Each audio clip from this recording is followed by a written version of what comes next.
नमस्कार मेरे प्यारे साथियों, एक बार फिर आपका हमारे इस नए वीडियो में स्वागत है। देखिए गाइस, आज की इस वीडियो में हम चर्चा करने वाले हैं कि अगर आपके एरिया में कुछ ऐसे परिस्थिति है जिसमें एक ऐसा डिवाइस आता है जिसे आप लगाने से आपका एसी बहुत ज़्यादा सेफ्टी हो जाता है और आपको किसी भी प्रकार का नुकसान नहीं होता है। तो बात करने वाले हैं वो कौन सा डिवाइस है और कैसी परिस्थिति है आपके एरिया में।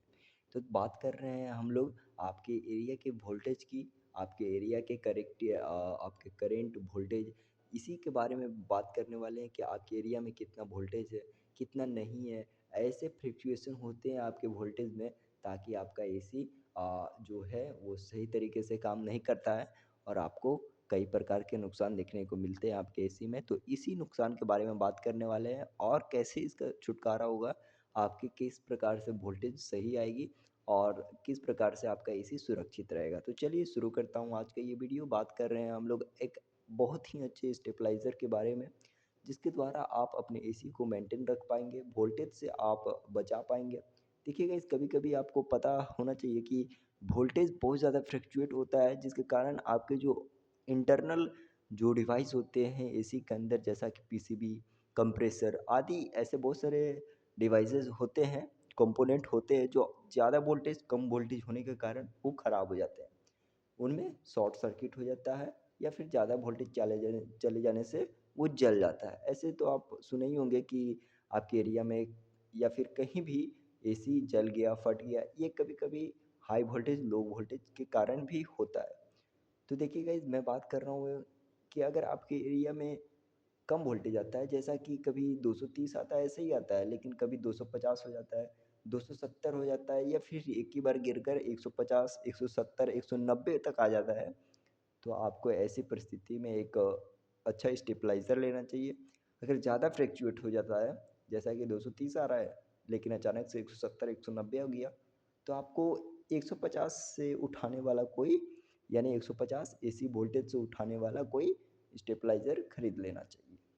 या फिर आप 190 वाला भी ले सकते हैं अगर कम वोल्टेज फ्लक्चुएट हो रहा है तो।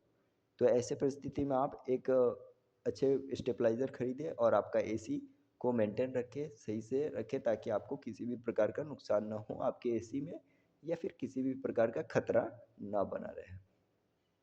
कभी-कभी आप जानते होंगे कि इन्वर्टर टेक्नोलॉजी है कि हाई वोल्टेज, लो वोल्टेज आता है तो आपका एसी बता देता है।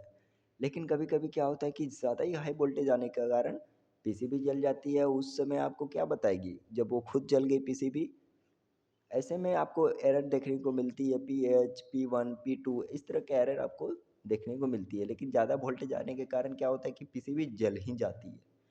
तो आप स्टेबलाइज़र खरीद लें और ये जो नॉलेज है बहुत ही अच्छा है आप सभी के लिए और आपको अन्य लोगों को भी शेयर करना चाहिए ताकि उनको भी ये जानकारी प्राप्त हो और वो भी सतर्क रहें। अगर आपके एरिया में कम वोल्टेज है तो भी खरीदना चाहिए, हाई वोल्टेज है तो भी खरीदना चाहिए या फिर फ्लक्चुएट हो रही है वोल्टेज तो भी स्टेबलाइज़र खरीदना चाहिए। ठीक है? जो भी आपकी ब्रांडेड कंपनी आती है, वो कोई भी ब्रांडेड कंपनी के आप खरीद सकते हैं। ठीक है? जो 190 से उठाता हो, 150 से उठाता हो, आपके वोल्टेज के अनुसार है, जो आप समझ सकते हैं वोल्टेज चेक करने के बाद।